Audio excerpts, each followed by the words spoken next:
Wanggasari, 35, alias Kang Emon, pedagang mainan yang mengagalkan aksi begal di Kampung Balong Poncol, Desa Sukabudi, Kecamatan Sukawangi, Kabupaten Bekasi, mendapatkan sepeda baru dan modal usaha. Sepeda baru ini diberikan dari Kepala Desa Ciantra, Kecamatan Cikarang Selatan, Mulyadi Fernando kepada pedagang mainan itu karena sepedanya rusak usai menghadang pelaku begal. Ini bentuk apresiasi kepada keberanian warga saya ini Kang Emon. Apalagi kan sepeda untuk berjualannya rusak ditabrak pelaku begal, kata Mulyadi, pada Minggu, tanggal 8 Agustus tahun 2021. Dia mengharapkan diberikannya sepeda ini agar Kang Emon dapat berjualan kembali.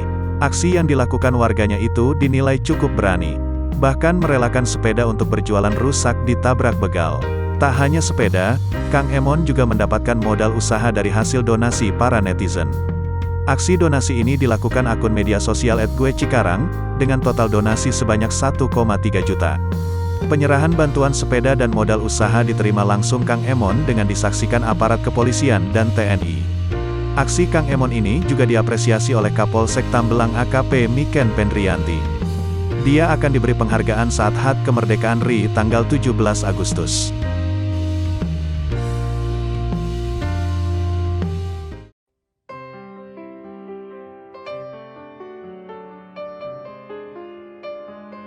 Seorang pedagang mainan di Kabupaten Bekasi, Jawa Barat melakukan aksi heroik dengan melawan begal yang melakukan tindakan kejahatan terhadap pedagang soto. Penjual mainan bernama Kang Emon itu melakukan penghadangan pada begal yang berupaya merampas motor korban. Alhasil, berkat aksinya tersebut, begal dapat diamankan warga meski sempat tercebur ke sawah.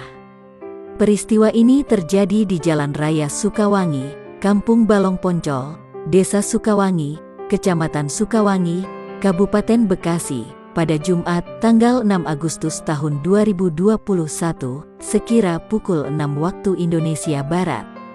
Peristiwa pembegalan ini menimpa seorang pedagang soto yang berjualan dengan motor. Pelaku yang berjumlah 2 orang ini merampas motor yang dikendarai oleh korban. Mengetahui kejadian ini, Kang Emon kemudian melakukan penghadangan dengan sepeda yang biasa ia gunakan untuk berjualan. Akibatnya, pelaku tersungkur ke sawah dan menjadi bulan-bulanan warga.